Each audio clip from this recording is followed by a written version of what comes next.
જે આપણા ચરણમાં કોટી કોટી દંડવત આપસી પરમ પૂજ્ય 108 વજોત્સવ બાબા શ્રી ગોસ્વામી 108 યોગેશ કુમારજી મહોદયના લાલન છે. આપસી ગઈકાલે આજે અમને ખૂબ સુંદર વચનામત મને પુથાત કર્યો તો આજ પણ આપસી પુથાત કરશી. વલ્લભાધી સકી.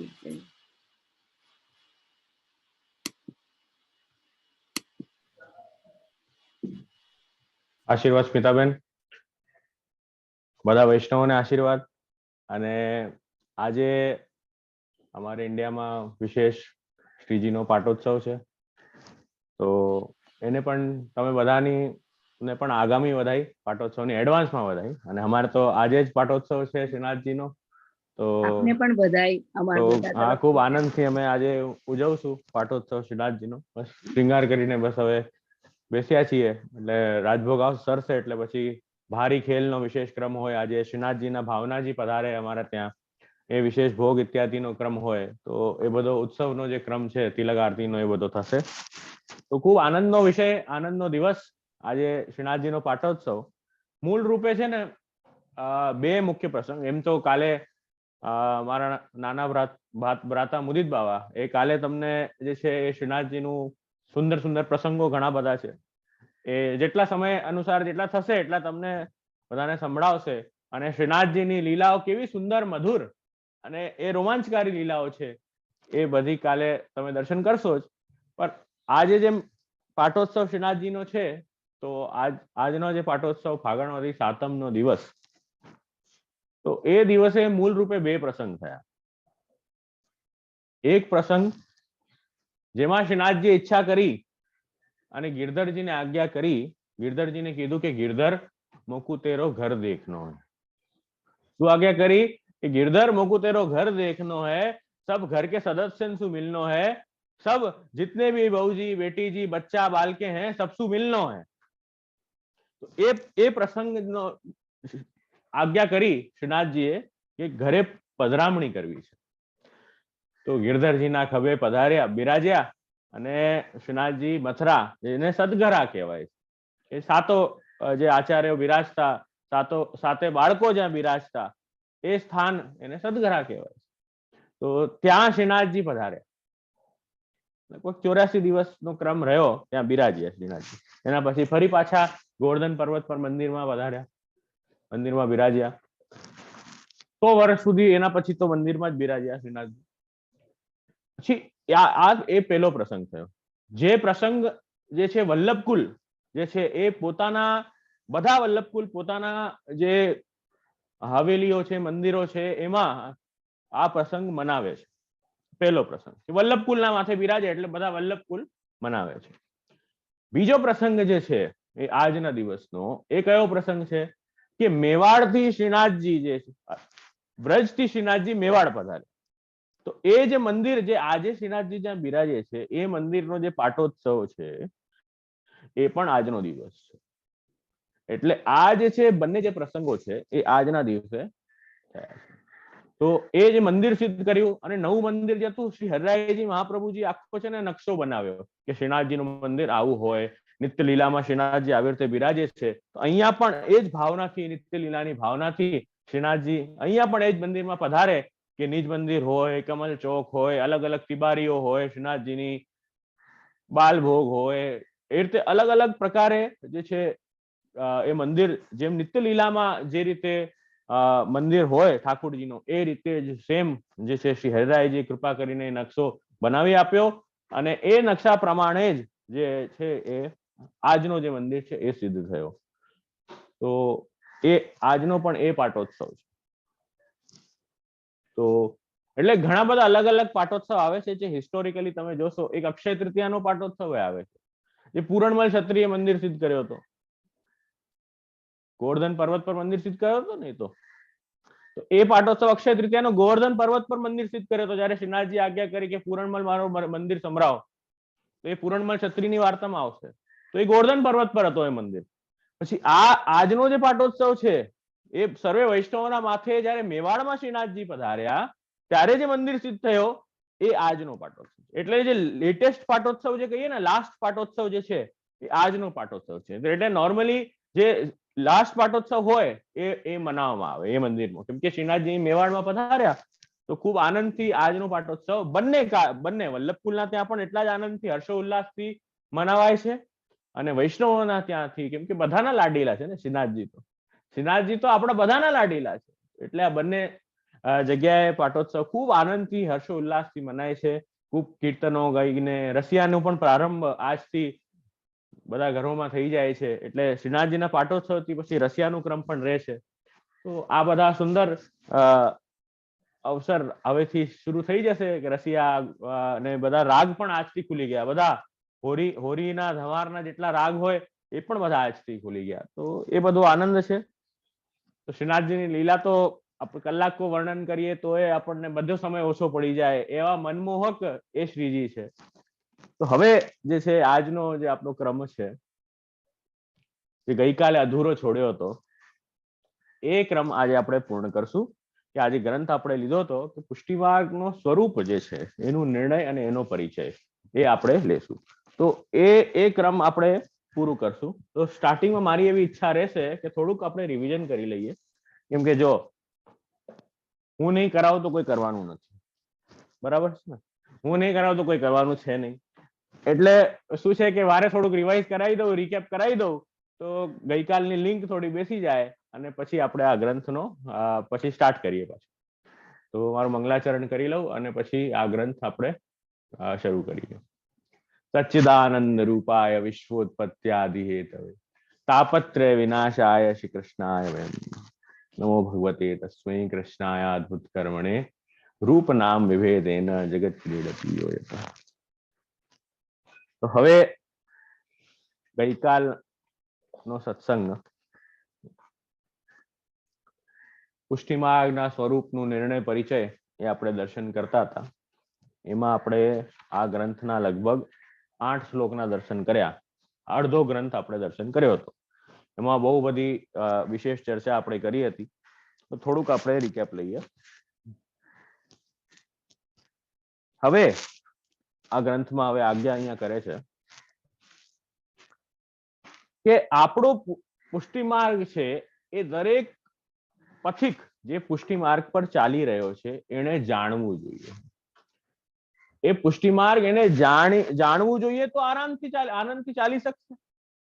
કોઈક વસ્તુનો આપણને મહાત્મ્ય ખબર હોય ને, ઇમ્પોર્ટન્સ ખબર હોય ને, તો તરત એ વસ્તુ માટે કરવા માટે પ્રયત્નશીલ થાય વ્યક્તિ, બરાબર છે? કોઈ વસ્તુનું મહાત્મ્ય ઇમ્પોર્ટન્સ ન ખબર હોય તો એ પ્રયત્નશીલતા નહીં આવે. તો એવું છે. એટલે કહેવાનો મતલબ આપણે કોઈ એક વ્યક્તિને એક દિવસ પહેલા મળ્યા હોઈએ, એમ જ આપણે રસ્તામાં ક્રોસ થયા હોઈએ, રસ્તામાં આપણે ચાલીને જતા હોઈએ, સામેથી આવતો હોય, નોર્મલ કપડામાં હોય, અને એ જસ્ટ આપણે મળીને જાય કે તમે અહીંયા જોયા હતા, કેમ છો, શું છો, હા ઓકે ઓકે આમ કરી નીકળી જાય.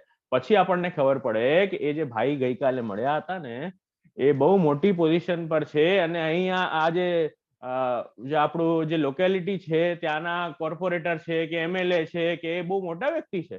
હવે એ જ ભાઈ નેક્સ્ટ ટાઈમ મળશે ને પાછા, અરે ભાઈ કેમ છો, કેમ નહીં, લૌકિક વ્યક્તિની વાત કરું છું. તો જયારે એ જ ભાઈ નેક્સ્ટ ટાઈમ મળશે ને ફરી પાછા, ત્યારે એ ભાઈનું આપણને મહાત્મ્ય ખબર પડી ગઈ, ઇમ્પોર્ટન્સ એ ભાઈનું ખબર પડી ગઈ ને. તો હવે એ મળશે ત્યારે અરે ભાઈ કેમ છો, આપણે લાસ્ટ ટાઈમ મળ્યા હતા, તમે સામેથી કૂદીને જશો એના પાસે, અરે ભાઈ આપણે લાસ્ટ ટાઈમ મળ્યા હતા, કેમ છો, કેમ નહીં. તો મહાત્મ્ય ખબર પડી ગઈ, ઇમ્પોર્ટન્સ ખબર પડી ગઈ, તો કેવી રીતે તરત આગળ વધવાની ઈચ્છા. આ તો લૌકિક વ્યક્તિઓ આવા હોય બધા. તો કહેવાનો તાત્પર્ય છે કે આવી રીતે લૌકિકમાં કોઈ વસ્તુનું મહાત્મ્ય ખબર પડે. હવે પૈસાનું મહાત્મ્ય બધાને ખબર પડી, પૈસો મારો પરમેશ્વર ને હું પૈસાનો દાસ, આ જ છે ને આજકાલ. તો એના કારણે ચલો આપણો વ્યવહાર એના કારણે ચાલે છે, પણ આખો જીવન એના માટે જ ઝોંકી દેવું અને એ જ મારું સર્વસ્વ, બીજું મારું આત્માની ઉન્નતિ, મારું કેવી રીતે કલ્યાણ થાય એ બાજુ વિચાર જ ન કરવો, તો એ બહુ મુશ્કેલ કામ છે. પણ એ બાજુ આપણે ધ્યાન જ નથી આપતા. તો ખાલી પૈસાનું મહાત્મ્ય અત્યારે છે બધા. તો એના કારણે શું થાય છે કે એનું મહાત્મ્ય છે તો એ જ્યાંથી પ્રાપ્ત થતું હોય કામ એ માણસ એ કરે, પ્રાયોરિટી એને આપે. તો જે વસ્તુનું મહાત્મ્ય માણસ જીવનમાં કેન્દ્રિત કરશે એની બધી એક્ટિવિટીઝ જે છે એ એના આજુબાજુ થશે, બરાબર છે ને? જે વસ્તુનું પ્રાયોરિટી ઇમ્પોર્ટન્સ આપણે આપણા જીવનમાં આપીએ, આપણી જે વસ્તુની ઇમ્પોર્ટન્સ આપેલો હોય ને એના આજુબાજુ જ એ વ્યક્તિની બધી એક્ટિવિટીઝ ચાલે, એવું છે. તો એકવાર પુષ્ટિ માર્ગનું, ધર્મનું મહાત્મ્ય અગર જીવ જાણશે, તો જીવ મહાત્મ્ય જાણશે તો પછી એને હજી એ માર્ગ પર ચાલવાનો એને ઉત્સાહ આવશે, પ્રેરણા થશે. તો સ્વમાર્ગ સર્વથા જ્ઞેય, એમ કીધું કે પોતાનું આપણું માર્ગ છે એ જાણવું જોઈએ, અને એ માર્ગ બહુ અતિ વિલક્ષણ માર્ગ છે આપણો, કે બધાનો કપ ઓફ ટી નથી. એ તો જેનું સિલેક્શન ભગવાને કર્યું હોય, જેને આ સુંદર વૈષ્ણવ જીવન પ્રાપ્ત થયું હોય, વૈષ્ણવ કુલમાં જેનું જન્મ થયું હોય, અને એવું સુંદર એને ઓપોર્ચ્યુનિટી મળી છે, એ વ્યક્તિને એવી ઓપોર્ચ્યુનિટી મળી છે કે આ માર્ગ પર એ ચાલી શકે, એમાં પણ એવો વિશિષ્ટ ફલ પ્રાપ્ત થાય છે કે ઠાકોરજીની કૃપા પ્રાપ્ત થાય છે, અને પાછો પાથ ભય નથી, પડી જવાનો ડર પણ નથી, કેમ કે ભગવાનની કૃપાથી આશ્રિત છે, નિસ્સાધન છે જીવ. તો પુષ્ટિ માર્ગ કેવું છે તમને કહું. મર્યાદા માર્ગ છે ને, વાંદરો અને એનો બચ્ચું, કે વાંદરાના બચ્ચાને છે ને એની માને પકડી રાખવું પડે આમ, બરાબર, એ મર્યાદા માર્ગ છે, બરાબર, કે પોતે બચ્ચાને પોતે મહેનત કરીને એ કામ કરવું પડે. પુષ્ટિ માર્ગ કેવું છે, બિલાડી અને બિલાડીનું બચ્ચું. એ શું કરે, બિલાડી પોતાના મોઢેથી એનું બચ્ચું ઉપાડે અને જ્યાં એને લઈ જવું હોય ત્યાં લઈ જાય. આપણે પણ નિસાધન થઈને ઠાકોરજીના શરણમાં બેસી જઈએ તો આપણે 110% ઠાકોરજી ઉદ્ધાર કરી દેશે, એમાં શંકા સંશય જ નથી. તો એ વાત છે. એટલે આપણે પ્રયત્ન નથી કરવાના, આપણે આશ્રિત ઠાકોરજીના બેસીએ તો આપણા સર્વ કાર્ય ઠાકોરજી સિદ્ધ કરી આપે. એ વિલક્ષણતા છે. એ નિરપેક્ષતાથી જ્યારે તમે નિસ્સાધન થઈને દીનતા પૂર્વક ભગવાનના ચરણ કમલના આશ્રિત થઈને બેસો તો નિશ્ચિત પ્રભુ આપણને ઉદ્ધાર કરી આપે. કૃષ્ણાધીના તું મર્યાદા સ્વાધીના પુષ્ટિ રુચ્યતે, કે મર્યાદામાં શું હોય કે ભક્ત જે છે, ફલ અવસ્થાની વાત કરું છું, વિલક્ષણતા કેવી છે બતાવું છું. કે મર્યાદામાં શું હોય, કૃષ્ણાધીના તું મર્યાદા, બધા ભક્તો જેમ કૃષ્ણ કે એમ કરે. બધા ઠાકોરજી તો બધાના ઈશ્વર છે, જગદીશ જગન્નાથ છે, તો ઠાકોરજી જેમ આજ્ઞા કરે એમ બધા કરે. કૃષ્ણાધીના તું મર્યાદા, બધા કૃષ્ણના અધીન છે. આખી દુનિયાના જગત પાલક ભગવાન છે તો બધા કૃષ્ણના અધીન છે. આ મર્યાદા છે, જેમાં મહાત્મ્ય અતિ પ્રધાન છે. પણ પુષ્ટિ શું છે, સ્વાધીના પુષ્ટિ રુચ્યતે. જ્યારે ભક્તના અધીન ભગવાન થઈ જાય છે એ પુષ્ટિ. જ્યારે ભક્તના અધીન ભગવાન થઈ જાય તો એ પુષ્ટિ છે. એ અહીં કહી રહ્યા છે, એ પુષ્ટિ ફલ છે, એ વિલક્ષણતા છે, એ આપણા સંપ્રદાયની વિલક્ષણતા છે. તો એ આપણે જાણવું જોઈએ. તો સર્વેભ્યો અતિ વિલક્ષણ, અને એનું જે માર્ગનું સ્વરૂપ છે એ બહુ ટફ છે, એટલે પોતાના સામર્થ્યથી જાણી ન શકાય. કેવલ શ્રી મહાપ્રભુજીની કૃપા હશે તો જાણી શકશું. આ બધું ગઈકાલે આપણે દર્શન કરી ચુક્યા હતા. મને આઈ હોપ કે થોડું ઘણું યાદ રિકેપ આવી જતું હશે બધાને. તો પછી જોયું હતું કે એ જે કૃષ્ણ છે એમને જીવો માટે ચિંતા થઈ. ઇતિ ચિંતા કૃપાયુક્ત કૃષ્ણ સ્વ આસ્યમ ચકારહી, કે પોતાનું આસ્ય જે મુખારવિંદ છે એ પ્રગટ કર્યું. મુખારવિંદ સ્વરૂપ શ્રી મહાપ્રભુજી પ્રગટ કર્યું. પ્રકટમ સર્વ સામર્થ્ય સહિતમ ભુવી, અને એ પણ હાસ્ય પ્રગટ કર્યું, એ પણ સર્વ સામર્થ્ય સહિતમ. ભગવાનની ઓળખાણ કેવી રીતે મળે આપણને? મુખારવિંદ છે ને ઠાકોરજીનો, મહાપ્રભુજી, બરાબર. આપણો કોઈ ફોટો પાડે, આપણી ઓળખ માંગે કોઈ, બરાબર, કે તમારો પાસપોર્ટ આપો, કે તમારો જેમ અહીંયા ઇન્ડિયામાં આધાર કાર્ડ હોય, પેન કાર્ડ હોય, તો એ બધા જે ડોક્યુમેન્ટ છે એના પર જે છે એ ફોટો હોય, બરાબર. તો શેનો ફોટો હોય? હાથનો ફોટો હોય, કે ખભાનો ફોટો હોય, પગનો ફોટો હોય, શેનો ફોટો હોય? કે આ ધડનો ફોટો હોય, શેનો હોય? કે ફેસનો ફોટો હોય. આપણી જે ઓળખ, ભગવાનની જે ઓળખ છે, જે ભગવાનનું જે જ્ઞાન કોણ આપી શકે? એક તો મુખારવિંદ જ આપી શકે. અને ઠાકુરજી જે છે એ એમની ઓળખ શું છે? તો કે શ્રી વલ્લભ છે. એ જ તો મુખ છે ભગવાનનું, એ જ મુખારવિંદ છે.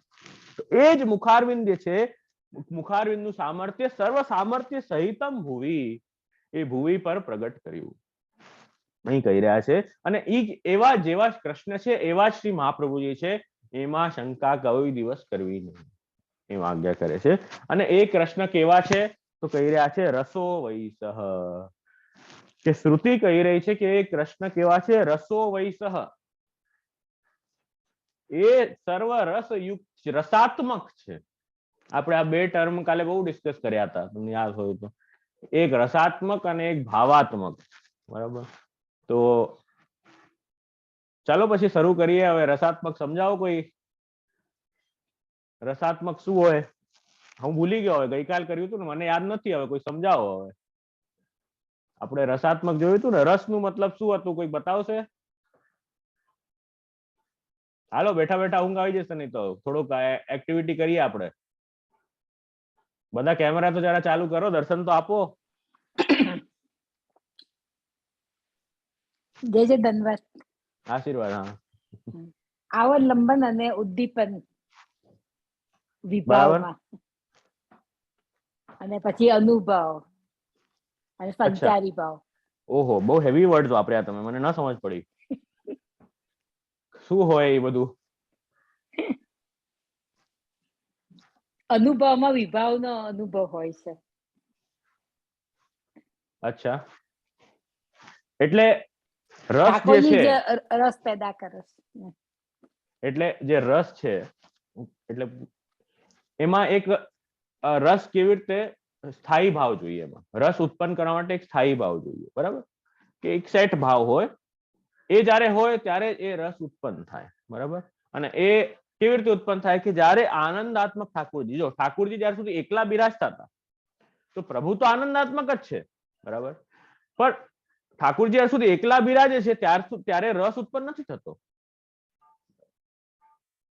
પણ જ્યારે ઠાકોરજી એકાકી ન રમતે સદ્વિતીયમ એચ્છત દ્વેધાપાતે પતિશ્ચ પતિશ્ચ અભવત, તો જ્યારે એકાકી ન રમતે સદ્વિતીયમ એચ્છત, તો જ્યારે પોતાના શ્રી વિગ્રહમાંથી સ્વામીજીને ઠાકોરજી જ્યારે પ્રગટ કર્યા અને સ્વામીજીના શ્રીઅંગમાંથી સંપૂર્ણ પરિકર જે છે એ પ્રગટ થયું, ભક્ત સહિત સ્વામીજી શ્રી કૃષ્ણ, સ્વામીજી એમનું આખું પરિકર સહિત કૃષ્ણ એટલે શ્રી કૃષ્ણ.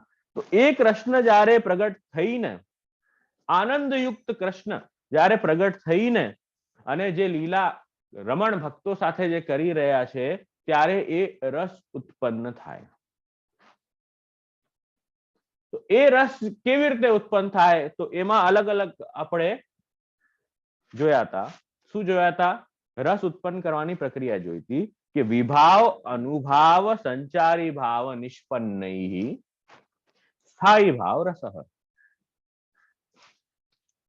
વિભાવ, અનુભાવ, સ્થાયી ભાવ, આનાથી નિષ્પન્નૈ પ્રગટ, વિભાવ અનુભાવ સંચારી ભાવ નિષ્પન્નૈ સ્થાયી ભાવ રસ. સ્થાયી રસ રૂપ સ્થાયી ભાવ પ્રગટ થાય. તો શું હતું એ વિભાવ? એટલે આપણે જોયું તો વિભાવમાં બે ટાઈપ હોય, વિશેષ રૂપથી ભાવ, વિશેષ ભાવ. વિભાવમાં બે ટાઈપ જોયા હતા. કયા ટાઈપ જોયા હતા? આલંબન અને ઉદ્દીપન. વાહ, આલંબન વિભાવ અને ઉદ્દીપન વિભાવ, આ બે ટાઈપ જોયા હતા. હવે આલંબન શું હોય?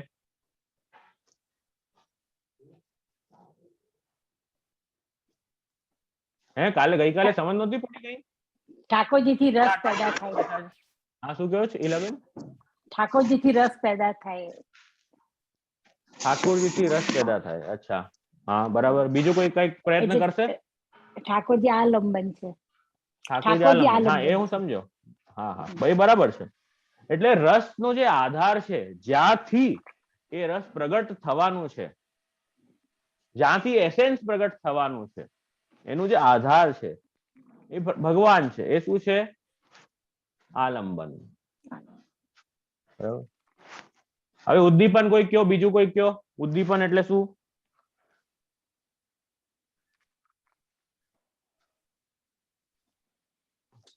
ટફ પડ્યું તું કે યાદ નથી કે શું થયું ગઈકાલે? શૃંગાર રસ બધામાં જે વધારે કરીએ એ ઉદ્દીપન. ઠાકોરજીના શૃંગાર, શૃંગારમાં તેજશ્રી, દંડવત પ્રણામ.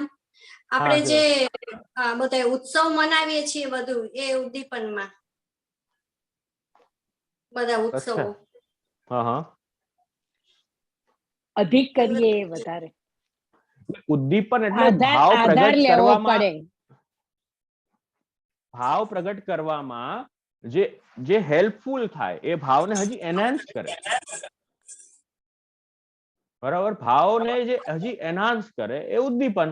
જેમ કે આપણે કીર્તન ગાઈએ, જેમ કે આપણે પાછળ જે લીલા ચાલી રહી છે ઠાકોરજીના જે દિવસોમાં, તો એ લીલા અનુસાર જે છે આપણે પીછવાઈઓ લગાડીએ, કીર્તન ગાઈએ, ઠાકોરજીના વસ્ત્ર, ઠાકોરજીના શ્રૃંગાર એ રીતના ધરાવીએ. બરાબર, તો એ બધું જે છે એ ઉદ્દીપન. ખીલોના ઠાકોરજીના, તો આપણને શું એક માહોલ ડેવલપ થાય, એમ્બિયન્સ ડેવલપ થાય. તો એ કહી રહ્યા છે કે એ વિભાવમાં બે પાર્ટ છે, આલંબન અને ઉદ્દીપન. પછી અનુભાવ. અનુભાવ એટલે શું કે અહીંયા આજ્ઞા કરે, અનુભાવ એટલે જે આ આલંબન અને ઉદ્દીપન વિભાવનો અનુભવ નું જે એક્સપિરિયન્સ કરી રહ્યો છે, જે આલંબન ઉદ્દીપન જે વિભાવનું જે એક્સપિરિયન્સ કરી રહ્યો છે, જે અને એમાં જે રિએક્શન આવી રહ્યા છે, કે પ્રસન્નતા થાય છે, કે દુઃખ વિરહ થાય છે, ઇત્યાદિ જે ઇમોશન્સ આવે છે એનો અનુભાવ છે. આ ક્લિયર થયું? અને એના પછી જે સંચારી ભાવ. સંચારી ભાવ એટલે મૂળમાં આપણો જેમ આ પુષ્ટિ માર્ગીય મૂળ ભાવ છે ભક્તિ ભાવ, ભક્તિ રસ છે આપણો. પણ એના સાથે બધા રસ થોડા થોડા આવે કે નહીં? શ્રૃંગાર રસ આવે, થોડું સખ્ય નો ભાવ થોડો આવે, તો થોડો વાત્સલ્ય નો ભાવ થોડો આવે, એવી રીતે અલગ અલગ ભાવ આવે છે ને, એ બધા સંચારી ભાવ છે. મતલબ મેન ભાવ ભક્તિ ભાવ છે, મેન ભાવ મહાત્મ્ય જ્ઞાન થી ઠાકોરજીનો મોટાઈ જાણીને પ્રેમથી સેવા કરવી, એ મેન ભાવ છે. પણ એના સાથે આપણે ચરણ ઢાંકી દઈએ ઠાકોરજીના, હમણાં આગળમાં ચરણ ઢાંકીને કે ચરણ ના દર્શન થાય તો દાસ ભાવ આવી જાય, એટલે એ ભાવ અત્યારે નથી જોતો અમને. નોર્મલી તો દાસ ભાવથી જ સેવા થાય, પણ ફોર ધ ટાઈમ બિંગ જયારે આપણે ખેલ કરાવીએ ત્યારે ચરણ ઢાંકી દઈએ ઠાકોરજીના, કે સખ્ય ભાવ આવે, ચરણ દેખાઈ જાય તો પાછો એ દાસ ભાવ આવી જાય. તો એટલે એ સંચારી ભાવ છે. કાલે તમને અથાણાનું એક્ઝામ્પલ આપ્યું હતું કે જમવામાં આપણે જયારે જમતા હોઈએ કે પ્રસાદ લેતા હોઈએ, ભોજન કરતા હોઈએ, ત્યારે એના સાથે ચટણીનું શું રોલ છે? ચટણીનું, અથાણાનું શું રોલ છે? થોડુંક ફ્લેવર આપે, જેનાથી શું થાય? થોડું એનહાન્સ થાય, ભોજન હજી સ્વાદિષ્ટ થાય, એટલે એ રસ જે છે હજી માણવા લાયક થઈ જાય. તો આ બધું જયારે સાથે હોય ત્યારે સ્થાયી ભાવ પ્રગટ થાય, એ રસ, એ સ્થાયી ભાવ પ્રગટ થાય રસ. એટલે વિભાવ, અનુભાવ અને સંચારી ભાવ. નિષ્પન્નૈ સ્થાયી ભાવ રસ, એનાથી જે છે એ સ્થાયી ભાવ રસ પ્રગટ થાય. હવે ક્લિયર થયું કે હજી થોડું કઠિન લાગ્યું? એક જણને જ ક્લિયર થયું ખાલી, બાકી બધાને ક્લિયર થયું? હા જી જયશ્રી. કોઈ બોલ્યું નહીં એટલે પછી મને વધારે ડાઉટ થયો કે ગઈકાલનું પછી ઉપરથી ગયું કે થયું ક્લિયર? ક્લિયર થયું છે. આપની કૃપાથી સમજાયું છે, આપની કૃપાથી સારું. ના સમજાયું હોય ના, કેમ કે શું કે ન સમજાયું હોય તો પૂછી લેવું, સારું, એમાં કઈ વાંધો નથી. પૂછી લેવું તો તમારો સમય જે છે એ પણ યુઝ થાય અને મારો સમય છે એ પણ યુઝફુલ થાય. નહીં તો ન સમજ જ ન પડી તો કઈ મતલબ નહીં ને. તો કહેવાનો તાત્પર્ય છે કે ભગવાન જે છે એ રસાત્મક છે.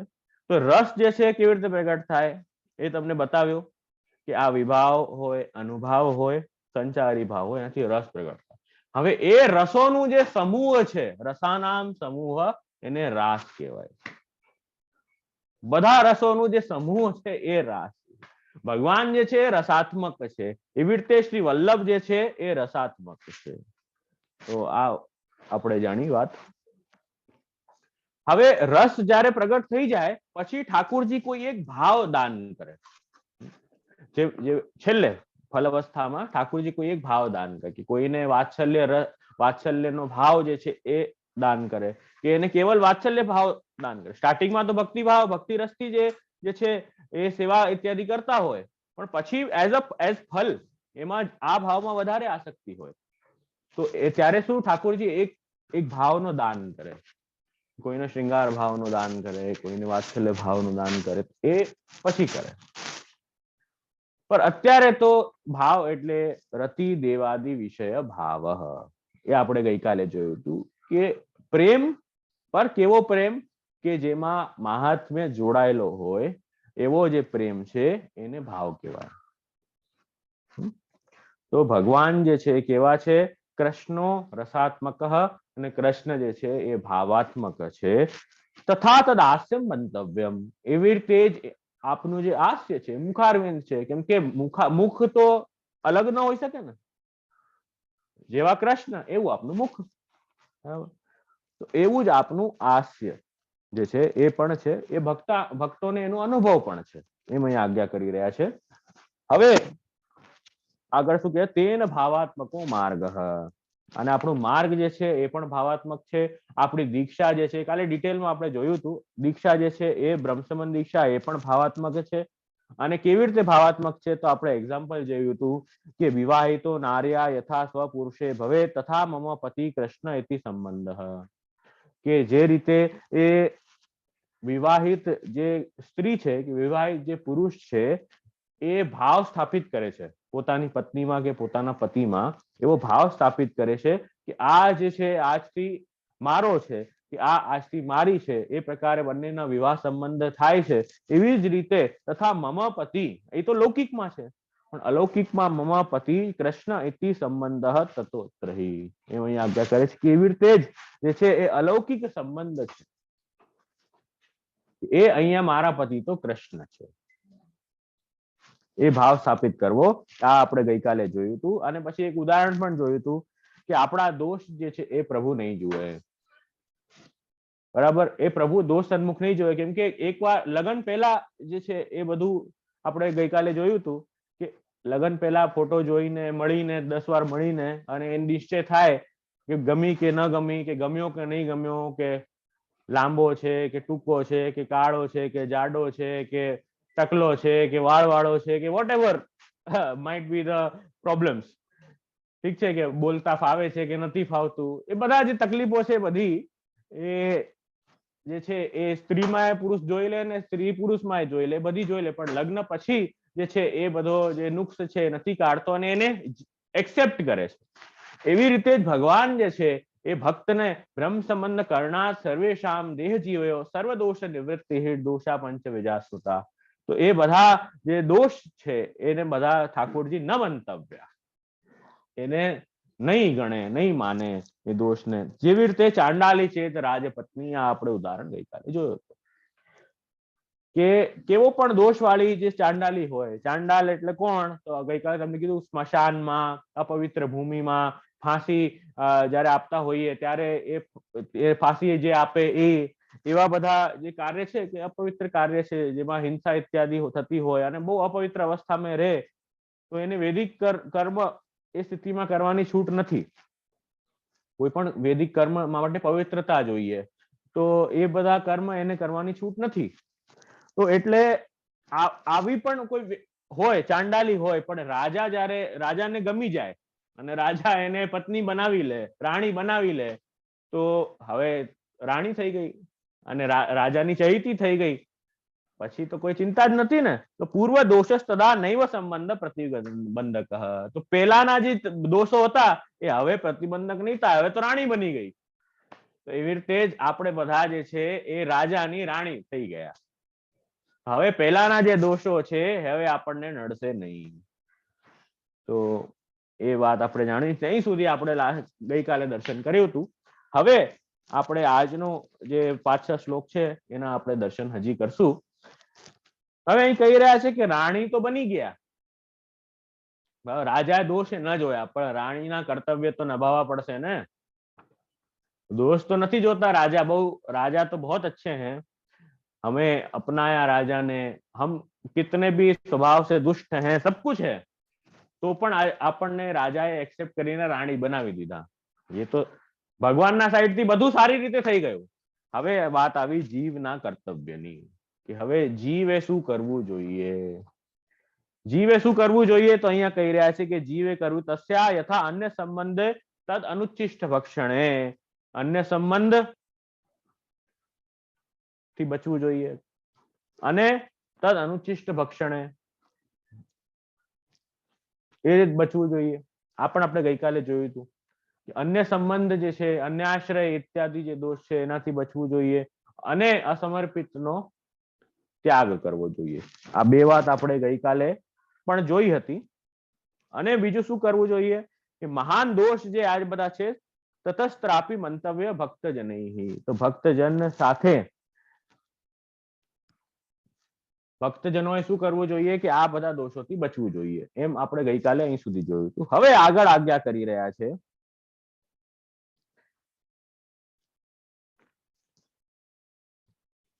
કે જે રીતે એક સ્ત્રી પતિને સમર્પિત હોય છે અને એક પતિ સ્ત્રીને સમર્પિત હોય છે, જેમ આખો દિવસ જે પુરુષ હોય છે એ સવારથી રાત સુધી બેગ લઈને ઘરના બહાર નીકળી જાય, બરાબર. બેગ લઈને એ સવારે નીકળે તો આખો દિવસ હેરાન થતો જે છે એ રાતે પાછો આવે, બરાબર. તો હવે રાતે પાછો ક્યાં આવે છે? ઘરમાં. ઘૂમ ફિર કે લौट के बुद्धू घर को आए. તો એ સ્થિતિ છે. તો આખો ગામ ફરીને બધું કામ કરીને હેરાન થઈને, પણ કેમ કરે છે આવું બધું? કાંઈક તો હશે ને. કે ઘણા લોકોને એવી રીતે જોબ હોય, કેવી જોબ હોય કે મહિનાના 20 દિવસ બહારગામ રહેવું પડે, હોય છે ને. મિલિટરીમાં હોય, નેવીમાં હોય, અહીંયા ત્યાં હોય, ટ્રાન્સફર થતા હોય, તો ઘણા લોકો મહિનામાં 20 દિવસ બહારગામ હોય. તો એ બહારગામ હોય, પણ બેક ઓફ ધ માઇન્ડ કે જયારે આ કામ એ લોકો કરતા હોય કે જે બહાર રહેતા હોય, પણ બેક ઓફ ધ માઇન્ડ એ લોકોને શું હોય કે હું આટલો જયારે ઘસાઈ રહ્યો છું, આટલો હેરાન થઈ રહ્યો છું, શેના માટે હેરાન થઈ રહ્યો કે હું, કેમ કે હું મારા પરિવારને, મારી સ્ત્રીને, મારા પરિવારજનને હું સમર્પિત છું, હું ડેડિકેટેડ છું, એટલે જ તો આટલું બધું ભાંજગઢમાં પડે છે ને, એટલો હેરાન થાય છે. એવી રીતે સ્ત્રી સવારથી લઈને રાત સુધી પોતાનું ઘર કેવી રીતે આનંદથી ચાલે વગર કોઈ પ્રોબ્લેમ, એના માટે જે પરિશ્રમ લઈ રહ્યા હોય છે, સ્ત્રીજનો પણ જે પરિશ્રમ લઈ રહ્યા હોય છે, શેના માટે? Because they are dedicated to the family, અને પરિવાર આનંદથી ચાલે, વેલ મેનેજડ રૂપે, કોઈ દુઃખ, કોઈ પ્રોબ્લેમ ના આવે, એના માટે બંને જણા જે છે એ ડેડિકેટેડલી ચાલી રહ્યા. એવી રીતે પુરુષ હોય કે સ્ત્રી હોય, જે રીતે પોતાના ગ્રસ્ત આશ્રમ માટે આટલા ડેડિકેટેડ છે, એવી રીતે જ ધ સેમ વે એ છે આપણા અલૌકિક તથા સંબંધી ભી કૃત્વા સર્વ વસ્તુ સમર્પયેત. એવી રીતે જ ભગવત સંબંધી જનોએ શું કરવું જોઈએ કે સર્વ વસ્તુનું સમર્પણ પ્રભુને કરવું જોઈએ. એવી રીતે જ એમ અહીં કહી રહ્યા, જેવી રીતે લૌકિકમાં કેવો ડેડિકેટેડ છો, એવી રીતે ઠાકોરજીને સર્વ વસ્તુનું સમર્પણ સ્ત્રી હોય કે પુરુષ બધાએ કરવો જોઈએ. એમ અહીં શ્રી હરિરાયજી આજ્ઞા કરે છે.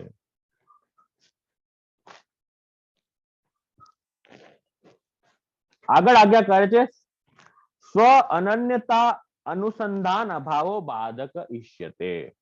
હવે આજ્ઞા શું કરે છે કે આપણા ઠાકોરજીમાં અનન્ય ભાવ રાખવો.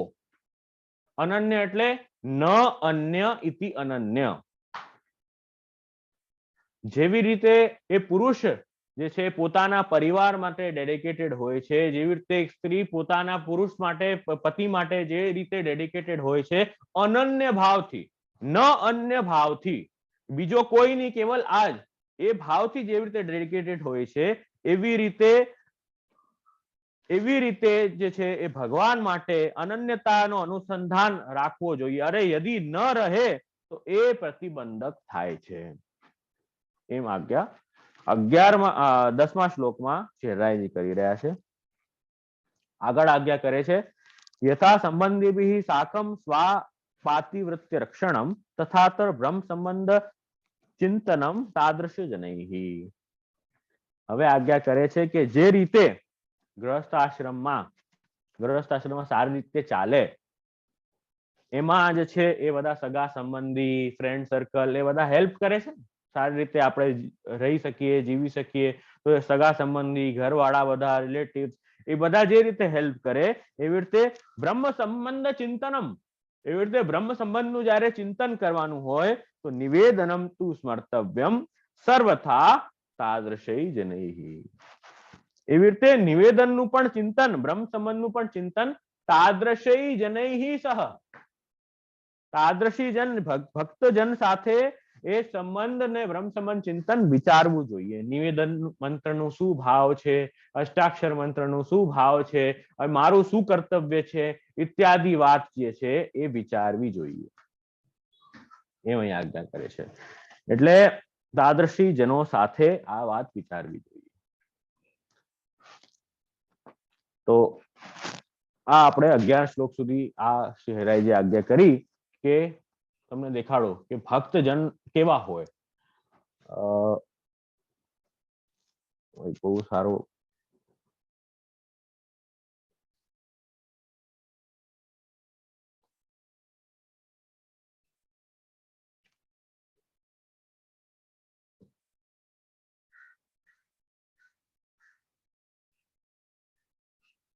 આ દેખાય છે તમને? સ્ક્રીન દેખાય છે? હાજે જે દેખાય છે. જો આમાં બહુ સારી વાત છે. નિજ વૈષ્ણવજન મેરે અંગ. એ નિજ વૈષ્ણવ કેવા હોય? એ ભગવાનના સ્વરૂપ રૂપ છે, ઠાકુરજીના જ અંગ છે. બધા વૈષ્ણવજન આપણે પણ બધા ઠાકુરજીના જ અંગ છે. ભગવાન આપણા અંશી છે, આપણે ઠાકુરજીના અંશ છીએ, આપણે પણ એ જ છીએ. એ વૈષ્ણવ કેવા હોય અને કેવા વૈષ્ણવનું સંગ કરવું એ અહીંયા જે છે એ સુરદાસજી વર્ણન કરે છે. તમારા ફોનમાં, લેપટોપમાં ન દેખાતું હોય તો આમ ઝૂમ કરશો ને તો ઝૂમ થઈ જશે. ઝૂમમાં એવો ઝૂમનો ફીચર પણ છે, એટલે એ ઝૂમ કરી લેવાનું. તો નિજ વૈષ્ણવ છાંડ કુટુંબ और सकल पदार्थ सेवा करे फिर करे सत्संग. એની પ્રાયોરિટીઝ જો જે વૈષ્ણવ છે એ પ્રાયોરિટીઝ કેટલી છે કે લૌકિક કાર્ય કરે પણ જેટલું જરૂર હોય ને જરૂર પૂરતું જ લૌકિક કાર્ય કરે. એમ નહીં કે સૂતા, જાગતા, ઉઠતા, બેસતા, ખાતા, પીતા, બસ ખાલી એક જ વાત, એવી રીતે નહીં. આ વૈષ્ણવજન જે વૈષ્ણવ હોય એ બધી વસ્તુને બેલેન્સ કરે. જો હમણાં જે વસ્તુનો ટાઈમ છે એ જ વસ્તુ કરવી. ભગવત સેવા, ભગવત સ્મરણ, જપાઠનો, માળા ફેરવવાનું ટાઈમ હોય, ઠાકોરજીનું નામ લેવાનું ટાઈમ હોય તો એ ટાઈમ પર એ કરવું, પછી બીજા ડિસ્ટર્બન્સ નહીં. તો અહીંયા એ જ કહી રહ્યા છે કે ભગવત સેવામાં એ છાંડ કુટુંબ और सकल पदार्थ सेवा करे फिर करे सत्संग. એ બધું ભૂલી જાય એ સમય પર, એને યાદ જ ના આવે.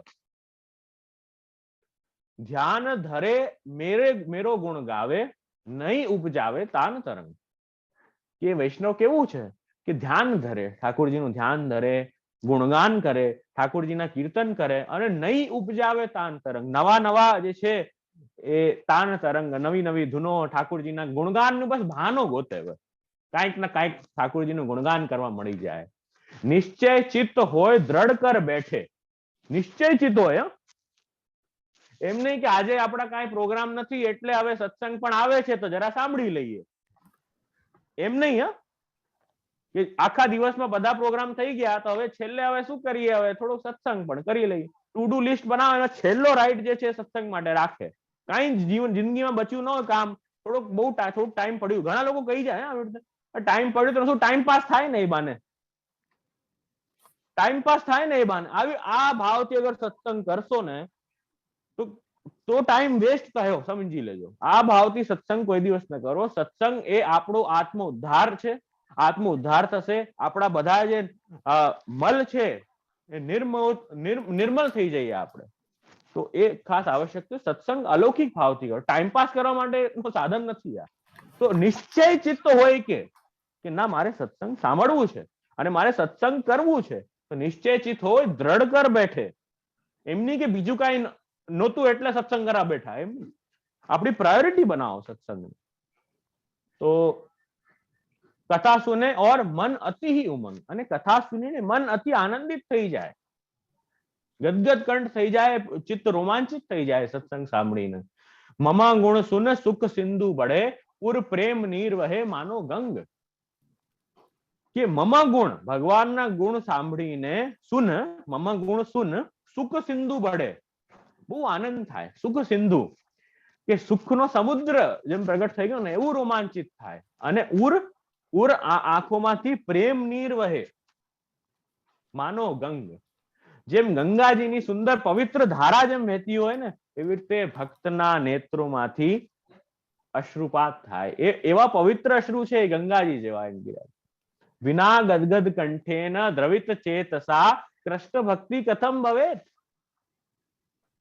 વિના ગદગદ કંઠેન, જ્યારે આ તો લક્ષણ છે કે વિવલ થઈ જાય જ્યારે ઠાકુરજીના ગુણ, ઠાકુરજીની લીલાઓ, ઠાકુરજી મહાપ્રભુજીના ગુણગાન થાય ત્યારે એ જે ભક્ત છે ને એનું ચિત્ત વિવલ થઈ જાય. દ્રવિત ચેતસા ગદગદ કંઠેન, તો એ લક્ષણ છે કે સાચા ડિરેક્શનમાં આગળ વધી રહ્યો છે જીવ.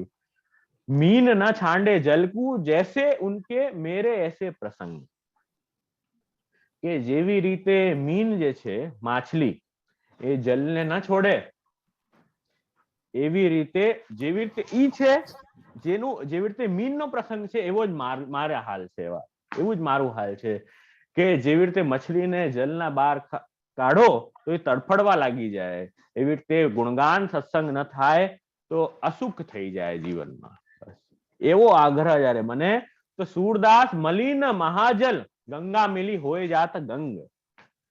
સૂરદાસજી કહી રહ્યા છે કે અગર આવું થવા લાગી જશે તો મલિન, કેવો પણ મલિન જીવ હશે ને, કેવો પણ મલિન, કેવો પણ દુષ્ટ, કેવો પણ પાપી કેમ નહીં હોય, મલિન મહાજલ એ જે છે એટલે ગટરનું જલ કેમ ના હોય, પણ એ જયારે ગંગાજીમાં મળી જાય તો હોય જાત હે ગંગ.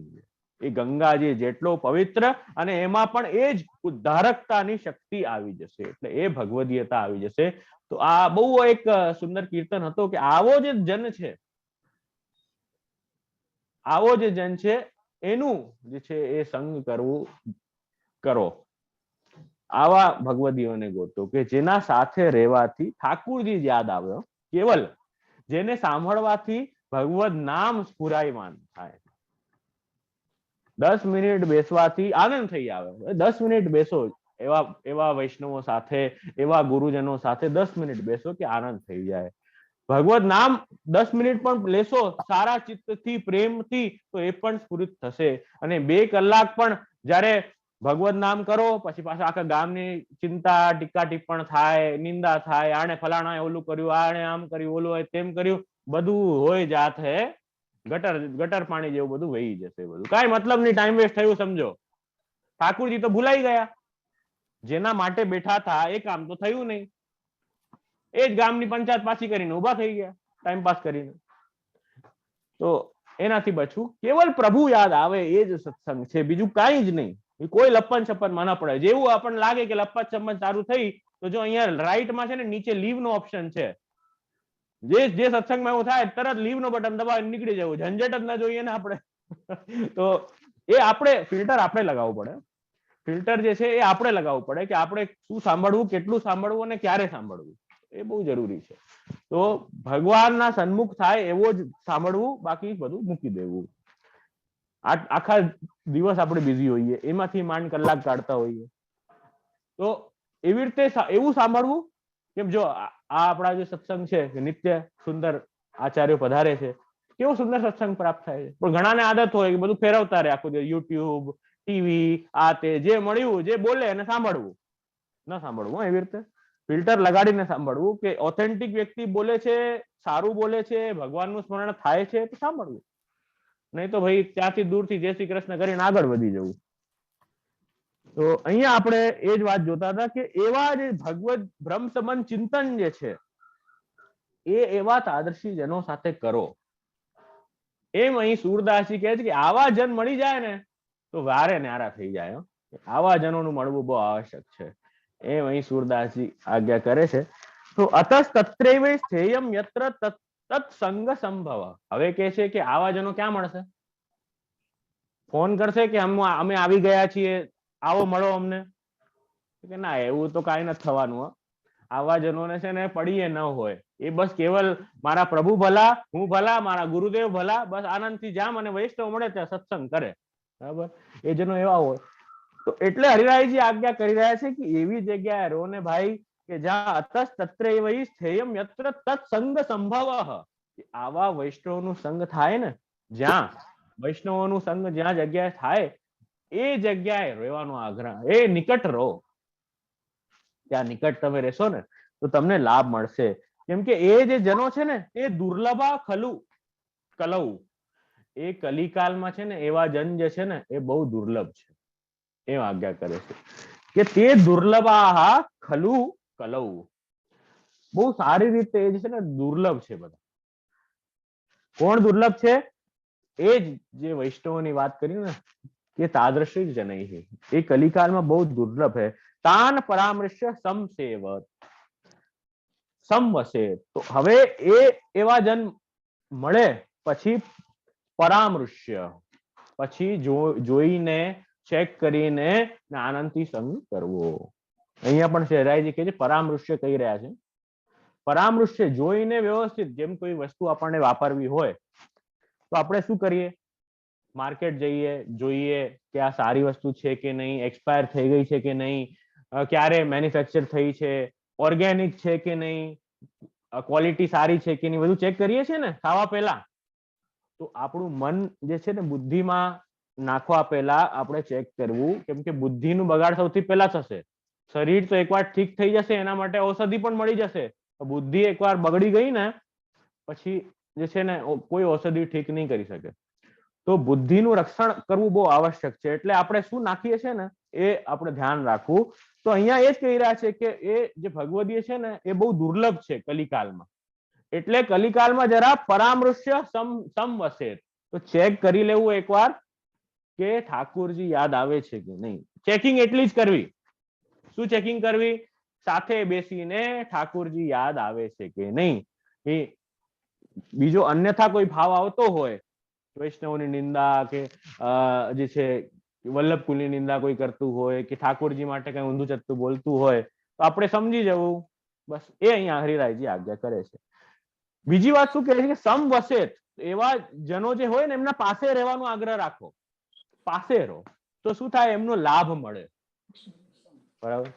હવે એવા જનો ક્યાં મળશે? ક્યાં જઈએ? મને કયો, એડ્રેસ તો આપો. એમ કહી રહ્યા છે હરિરાયજી કે પાસે રહીએ. તો પછી વૈષ્ણવને એમ થાય કે અચ્છા ઠીક છે, પાસે રહીએ આપણે, ચલો we will think about it, પણ ભાઈ એડ્રેસ તો આપો. તો અહીં આજ્ઞા કરે છે એડ્રેસ આપીએ કે અતસ્થેયમ હરિસ્થાને ઇતિ પ્રભુ વચઃ સ્ફુટમ યતો ભાવો સુસંરક્ષ્યો વર્ધનીયશ્ચ સર્વથા. એમ આજ્ઞા કરે છે કે અતસ્થેયમ હરિસ્થાને, એટલે કઈ જગ્યાએ એડ્રેસ માંગતા હતા ને તમે, તો હવે એડ્રેસ આપીએ તમને. કઈ જગ્યાએ રહેવું પાસે જઈને કે જ્યાં ભગવદીય મળે, જ્યાં ગુરુજનો મળે, જ્યાં ઠાકોરજી બિરાજતા હોય, એવા જગ્યાએ જઈએ. તો કે એડ્રેસ છે કે અતસ્થેયમ હરિસ્થાને તદીયૈ સતત્પરૈ. એટલે કૃષ્ણ સાનિધ્ય દેશસ્તુ યત તિષ્ઠન્તિ સાધવઃ. તો અહીં આજ્ઞા કરે છે કે એવી જગ્યાએ રહો, એટલે હરિસ્થાન પાસે રહો.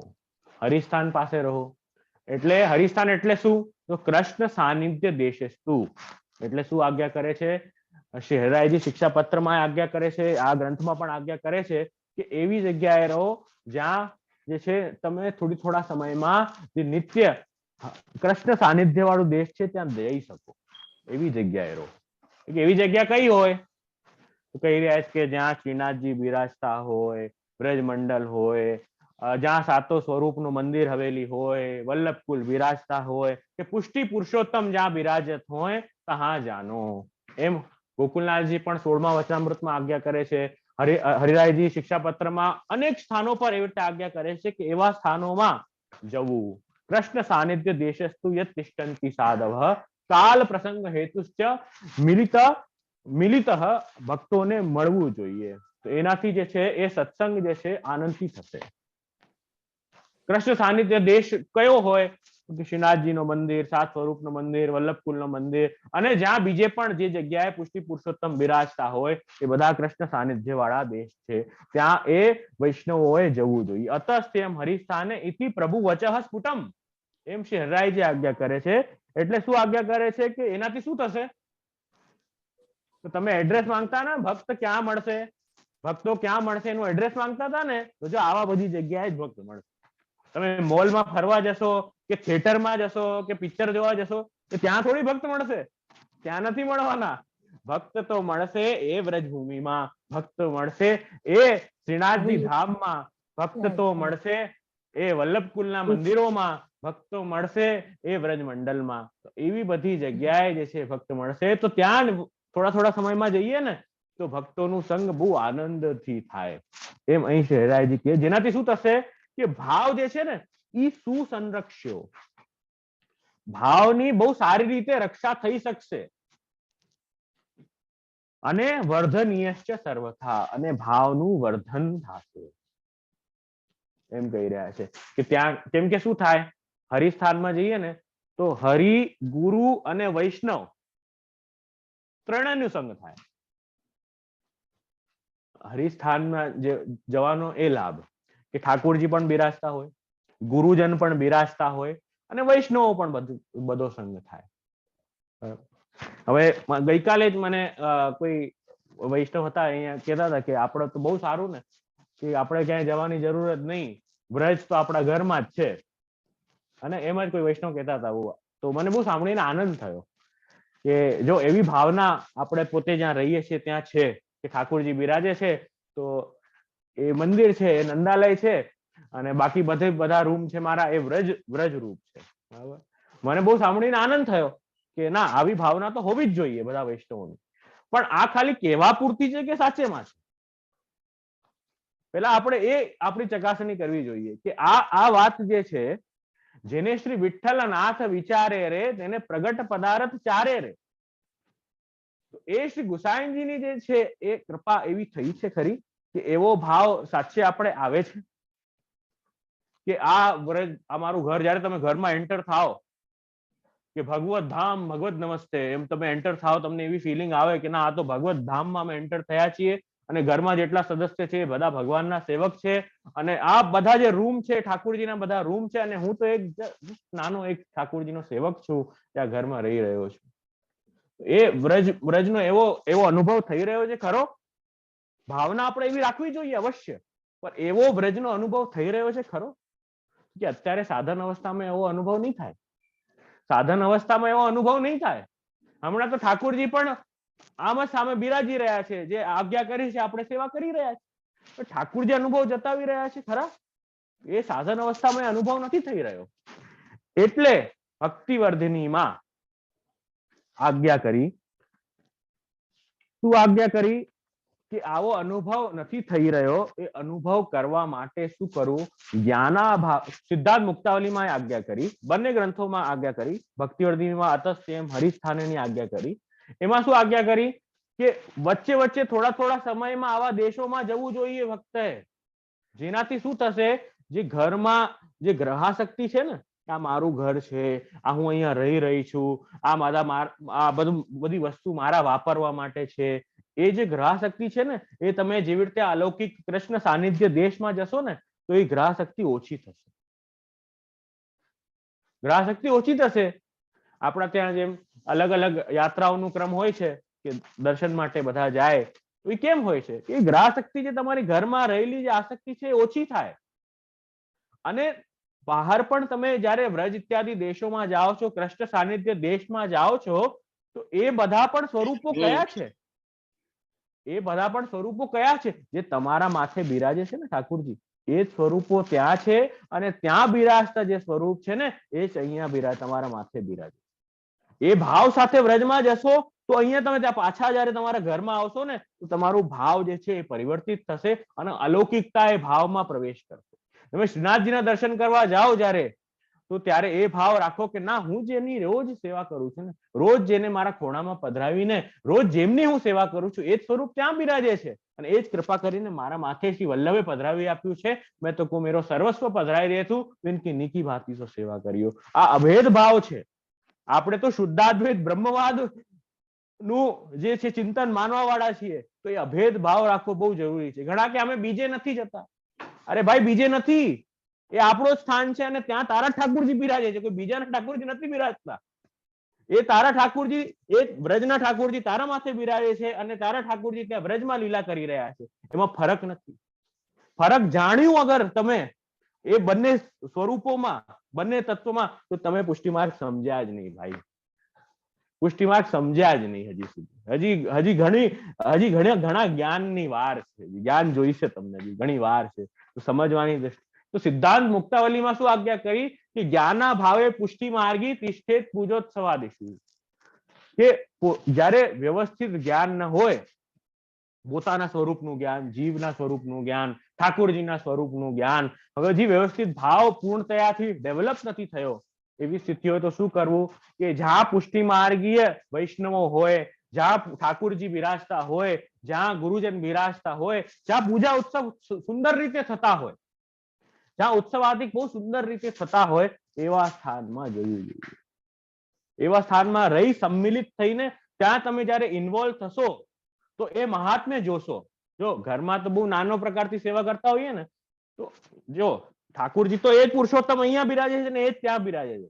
પણ માણસની તકલીફ છે ને, માણસની સાયકોલોજી એવી છે ને કે નાનું પ્રકાર જુએ ને તો એ મહાત્મ્ય નથી ડેવલપ થતું.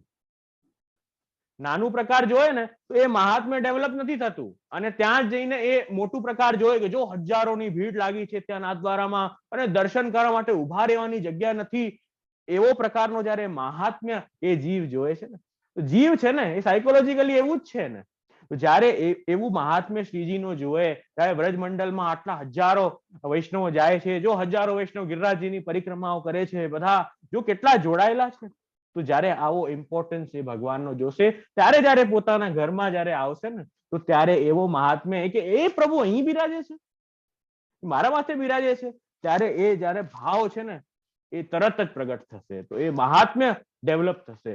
એટલે શ્રી મહાપ્રભુજીએ ભક્તિવર્ધિનીમાં, સિદ્ધાંત મુક્તાવલીમાં, શ્રી હરિરાયજીએ શિક્ષાપત્રમાં ઘણી બધી જગ્યાએ અને આ ગ્રંથમાં એ જ આજ્ઞા કરે છે. શું આજ્ઞા કરે છે કે એ જે ભગવદીય છે એ એમનું સંગ કરો, એમના પાસે સાથે રહેવાનો આગ્રહ રાખો, સમવસે.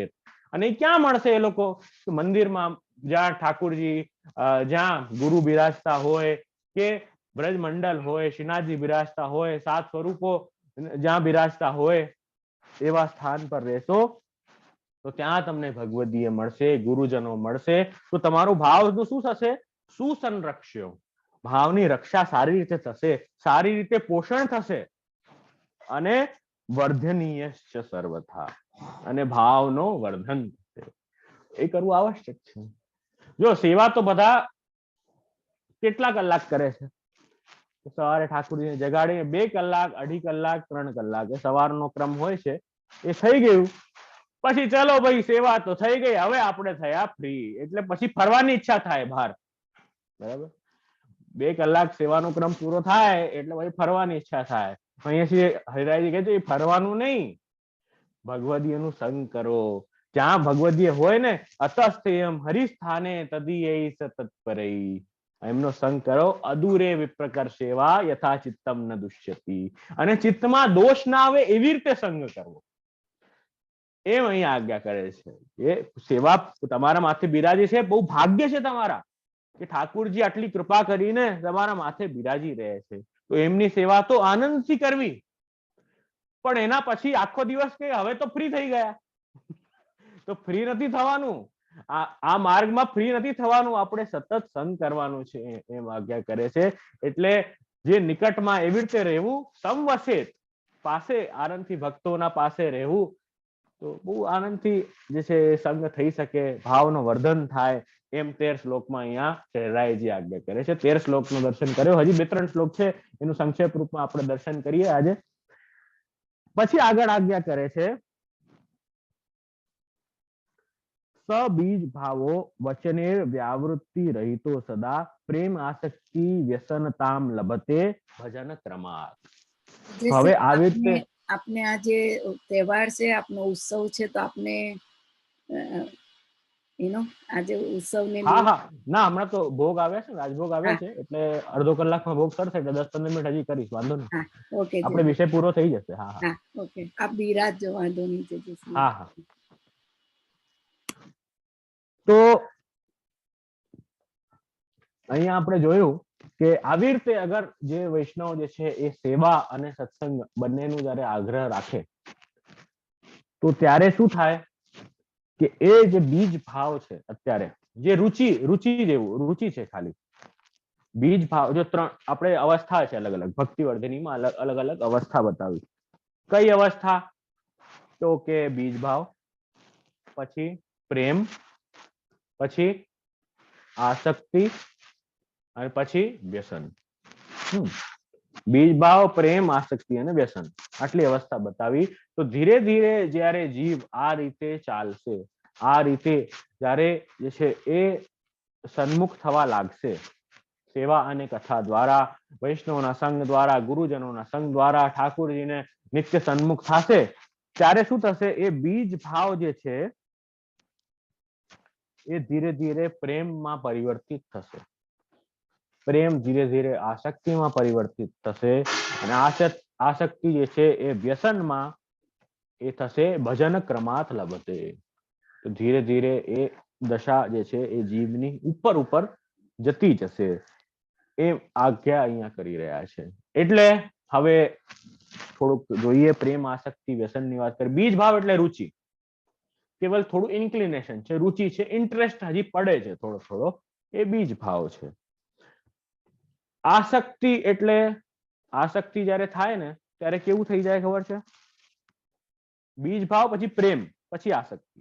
તો પ્રેમ થઈ જાય તો અહીં કહી રહ્યા છે કે પ્રેમ એટલે સ્નેહ, સ્નેહ થઈ જાય એટલે શું થાય? સ્નેહાદ રાગ વિનાશસ્યાત. સ્નેહથી શું થાય?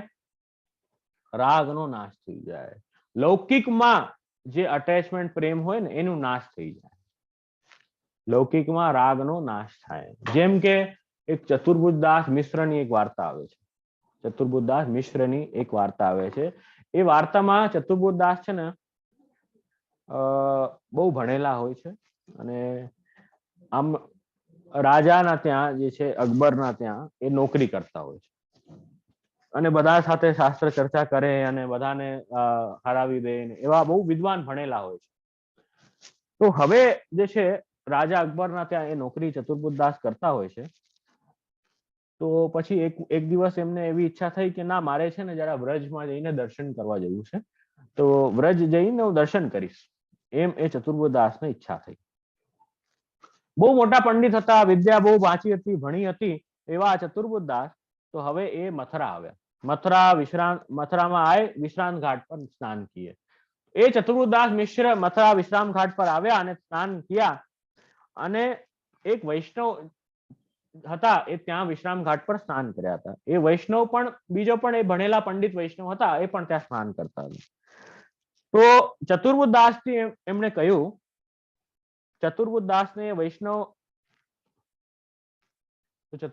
વૈષ્ણવથી કહ્યું, શું કીધું કે વિદ્યા ભાગવતા વિધિ, કે વિદ્યા કેવી હોય કે ભાગવતજી જે બહુ આનંદથી લગાડી લે, ભાગવત સુધી આનંદથી જે ભણી લે એને વિદ્યા કહેવાય. એ મને નથી લાગતું કોઈ પણ એવો વ્યક્તિ હશે કે જેને જે છે ભાગવતજી આનંદથી આખા ભાગવતજી સ્ફુરાયમાન થઈ જાય, આખા સુબોધનીજી એને લાગી જતા હોય, એવો જે પણ એવો ક્લેમ કરતો હોય ને, તો એ હું માનવા તૈયાર નથી એ કોઈ પણ ક્લેમનું, કે ભાગવતજી એ અગાધ સાગર છે, અને વિદ્યાવતે ભાગવતામ પરીક્ષા, કે ભાગવત બહુ બધો ભણેલો પંડિત હોય ને પણ ભાગવતમાં એની પરીક્ષા થઈ જાય, એમાં સફળ ન થાય. એટલે ભાગવત તો ઠાકોરજીની કૃપા હોય તો જ સ્ફુરાયમાન થાય, નહીં તો ન થાય. ભાગવતજી એવો વિષય છે. તો એમણે એમ કીધું ચતુર્બુદ્ધદાસજીએ કે વિદ્યા હોય તો ભાગવતજી લાગી જાય તો એ વિદ્યાવાન કહેવાય. તો એ વૈષ્ણવ સામે હતા ને તો શ્રી ગુસાઈજીના સેવક હતા.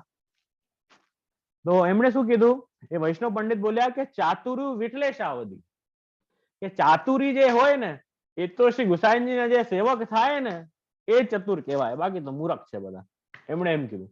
એટલે એ ચમક્યા કે આવું કીધું આ વૈષ્ણવે, તો કે મારે ગુસાઈજી થી મળવું છે. કોણ છે શ્રી ગુસાઈજી? તો એ શ્રી ગુસાઈજીના સન્मुख થયા, श्री गुसाईजी के पास गए तो वह वैष्णव पंडित चतुर्दास को श्री गोकुल श्री गुसाईजी के पास ले गयो।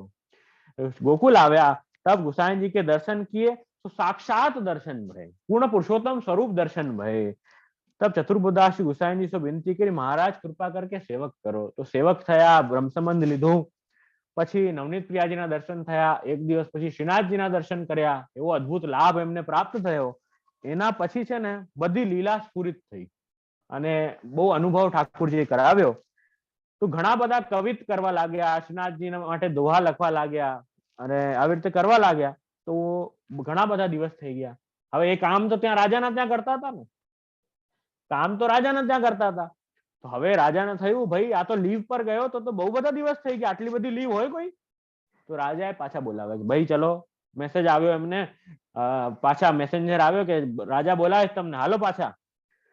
તો આ ચતુર્બુદાસ મિશ્ર છે, આ આપણા અષ્ટસખા વાળા ચતુર્બુદાસ નથી, આ મિશ્ર, ચતુર્બુદાસ મિશ્રની વાર્તા છે। તો એ ચતુર્બુદાસ ને પછી શું કીધું, મન શ્રી ગોવર્ધનનાથજી માં લગી ગયો। તો હવે બાદશાહનો જે પત્ર આવ્યો તો એમણે પત્રમાં રિપ્લાય આપ્યો। શું રિપ્લાય આપ્યો? બાદશાહે કીધું કે હાલો પાછા। તો એમણે રિપ્લાય આપ્યું, જાકો મન નંદ નંદન સો લાગ્યો નીકો, કે જાકો મન નંદ નંદન સો लाग्यो नीको, सुख संपत्ति की कहां लगी बरनो, सब लागत फीको।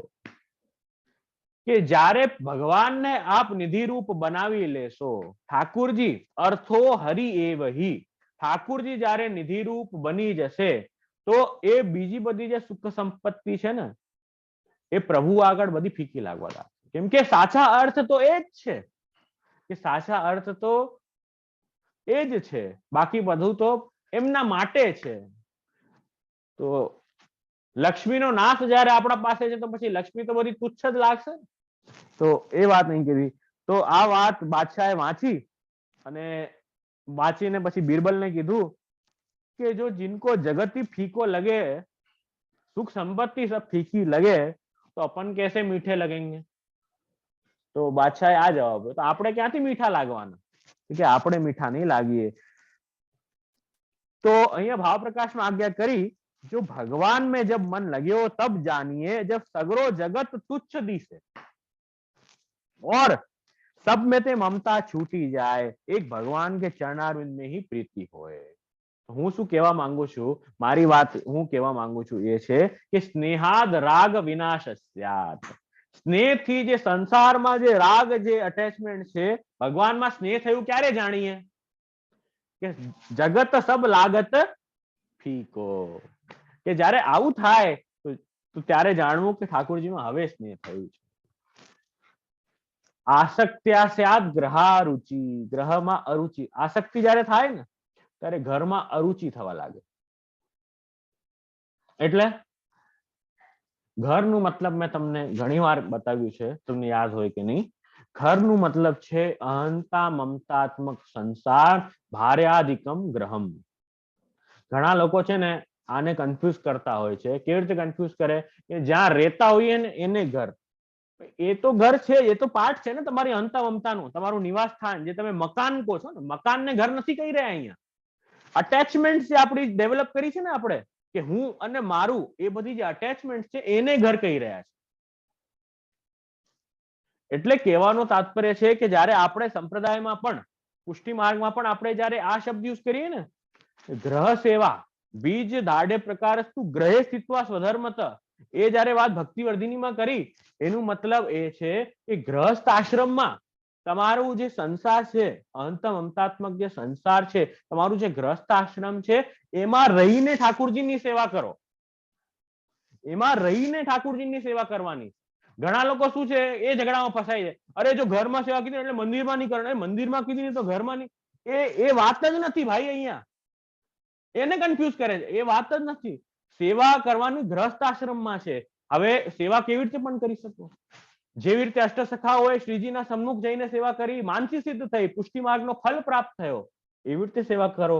ઘણા બધા ભગવદીઓએ વલ્લભકુલના મંદિરમાં રહીને આજીવન સેવા કરી છે, એવી રીતે સેવા કરો. ઘણા બધા ભગવદીઓએ પોતાના ત્યાં ઠાકોરજી પધરાવીને સેવા કરી છે, એવી રીતે સેવા કરો. આ ત્રણેય પ્રકારથી સેવા જે કરશો ને એ બધી ગ્રસ્ત આશ્રમમાં સેવા જ છે. ત્રણેય પ્રકારની સેવા ગ્રસ્ત આશ્રમમાં છે. ભક્તિવર્ધિનીનો મતલબ છે, ભક્તિવર્ધિનીમાં આજ્ઞા કરી છે ને કે ગ્રસ્ત આશ્રમમાં રહીને સેવા કરો, એનું મતલબ છે ગ્રસ્ત આશ્રમમાં કરો, સંન્યાસ ન લો. એના માટે નેક્સ્ટ ગ્રંથ કર્યો સંન્યાસ નિર્ણય. ટીકામાં જ આજ્ઞા કરી કે મહાપ્રભુજી આજ્ઞા કરી છે કે ભક્તિવર્ધિનીનો નેક્સ્ટ ગ્રંથ જે છે ને એ સંન્યાસ નિર્ણય છે, કે આપણે આજના જીવે સંન્યાસ ન લેવો. સંન્યાસ લેવાનું આજના જીવનું બસનું નથી, એટલે ગ્રસ્ત આશ્રમમાં રહીને સેવા કરો. આ મૂળ જે સેન્ટ્રલ મેસેજ છે ને ભક્તિવર્ધિનીનો આ છે કે ગ્રસ્ત આશ્રમમાં રહીને સેવા કરો. એમાં ત્રણેય પ્રકાર થઈ શકે. તમારા પોતાના નિવાસ સ્થાનમાં, વલ્લભકુલના ત્યાં મંદિરમાં સેવા કરો, કે મંદિરમાં શ્રીનાથજી ઇત્યાદિ મંદિરોમાં જે હવેલીઓ છે ત્યાં જઈને સેવા કરો. પણ નિત્ય સેવા કરવી આવશ્યક છે. બ્રહ્મ સંબંધ લઈને જે જીવને જે રીતે બધાને એક્સેપ્ટ કર્યા છે આપણા ત્યાં. એવું નથી કે જે અહીંયા નિવાસ સ્થાનમાં રહે છે એ જ સેવા, બાકી કોઈ સેવા નથી, એવું નથી.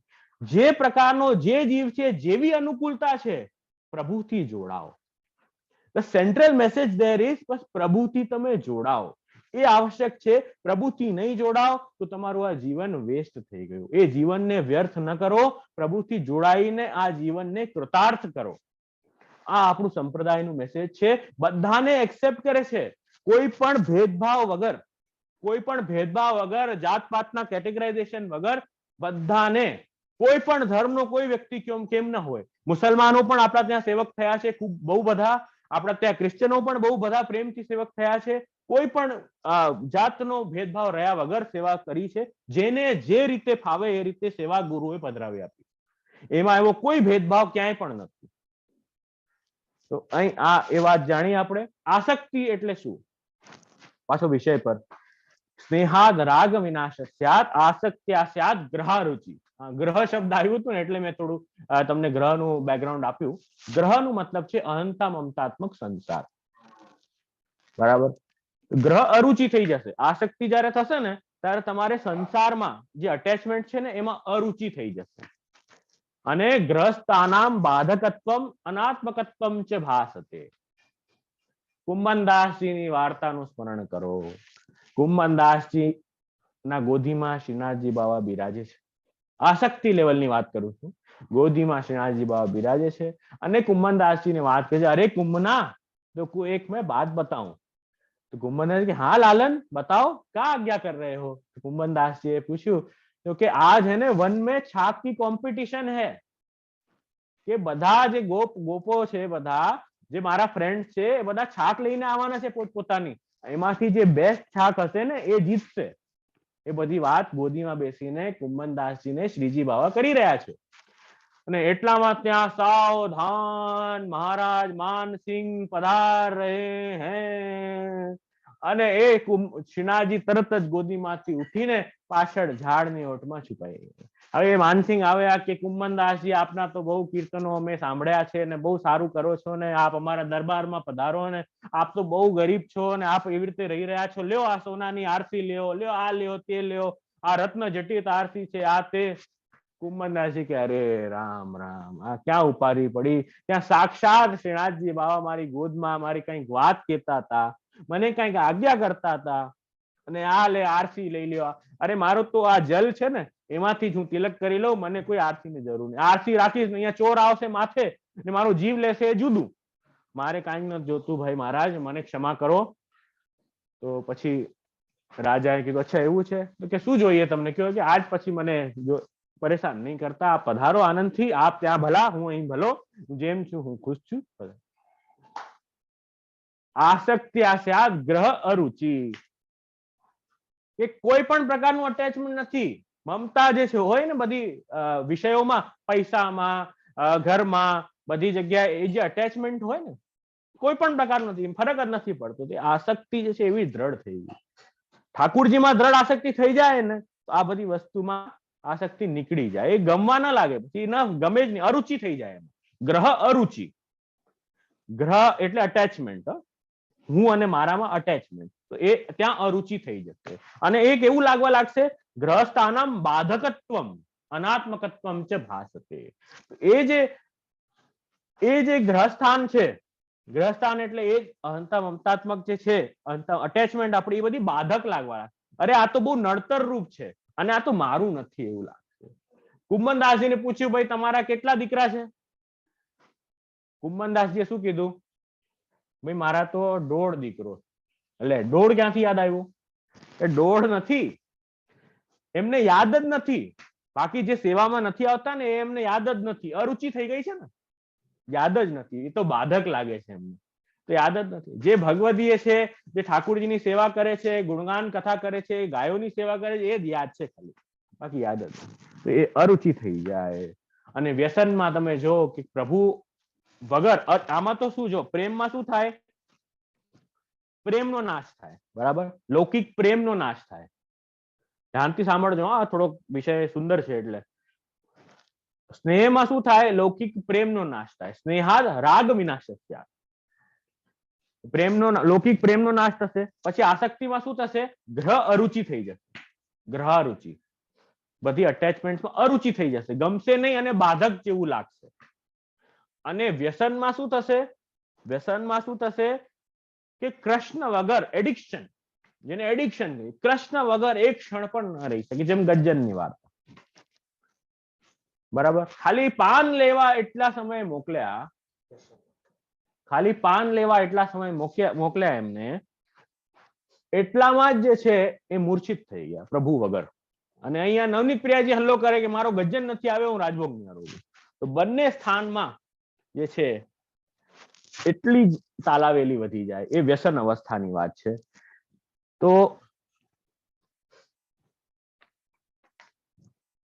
આ ગજ્જનની વાર્તા આપણે જોઈ. તો આવી રીતે અલગ અલગ જે વાર્તાઓ છે એ આપણે જોઈ. તો હજી એક મને પ્રસંગ યાદ આવે, 5 મિનિટમાં એ પ્રસંગે કહું તમને. એક મધુસૂદન દાસની વાર્તા છે.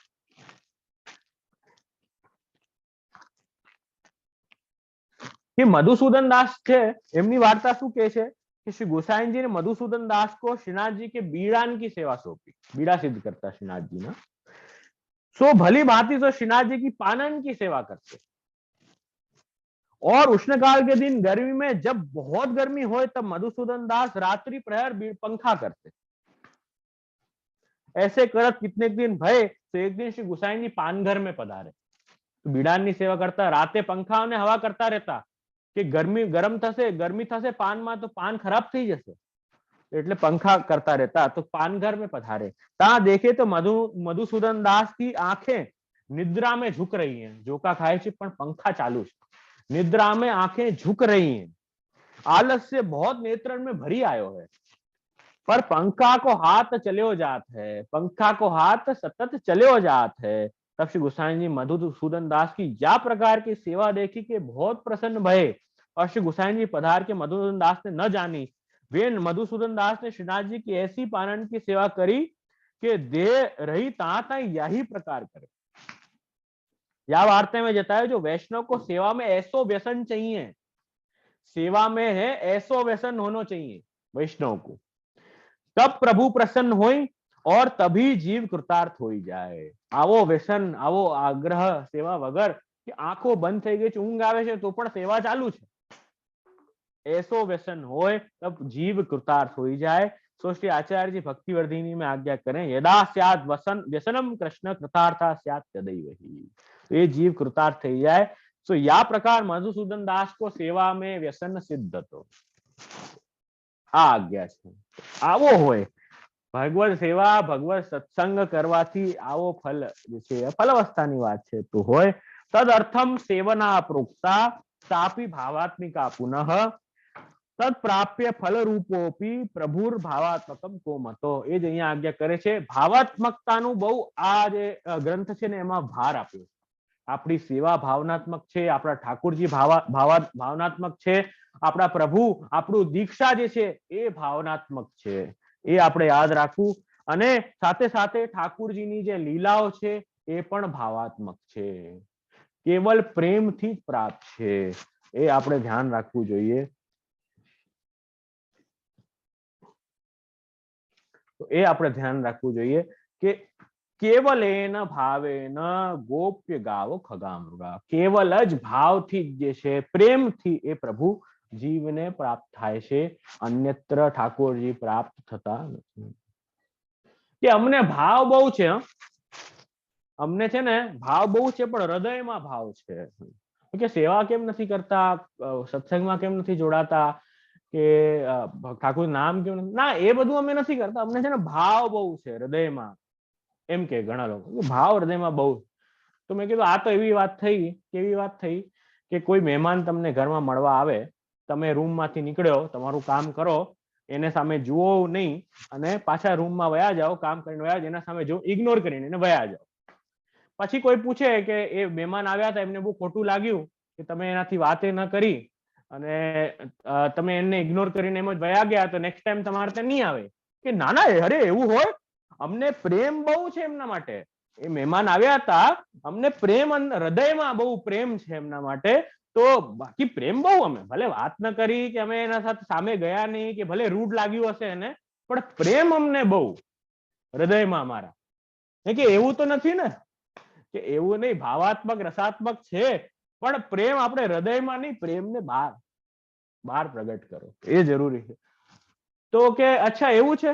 પછી મને એક વિચાર આવ્યો, મેં કીધું એવું હોય ઓફિસ પણ છે ને એ હૃદયથી જયા કરો ને, રોજ કેમ બેગ લઈને જાઓ છો, ઓફિસ પણ હૃદયથી જાઓ, કે જો આજે હું ઓફિસ ગયો, હૃદયથી ઓફિસ જાઓ, મનમાં, મનમાં ઠાકોરજી બિરાજે, હૃદયમાં બિરાજે છે ને, તો મનમાં જ ઓફિસ જાઓ, મનમાં જ બેગ લઈને જાઓ, એના સેવા કરવાની જરૂર ને, સત્સંગ કરવાની જરૂર ને, કાંઈ કરવાની જરૂર, ઘર બેઠા બેઠા મનમાં જઈ આવું બધે. આ ન્યાય જો ઘણા લોકો શું કરે કે ખાલી ભગવત સેવા કથા માટે આ ન્યાય વાપરે, બાકી આખા ગામમાં પોતે દોડીને જાય, તો એ હિપોક્રેસી કહેવાય, એમ ન ચાલે. ન્યાય વાપરો છો તો બધી જગ્યાએ વાપરો, જો ગેસ્ટ માટે એ ન્યાય વાપરો, ઓફિસ માટે એ ન્યાય વાપરો, બધે વાપરો, અને નથી વાપરતા ને તો ક્યાંય નહીં વાપરો. તો મનમાં એવી રીતે ક્યાંય ન થાય, તો આપણે આપણા જે કર્તવ્ય આપણને બતાવ્યા છે એ જીવે અવશ્ય કરવા જોઈએ.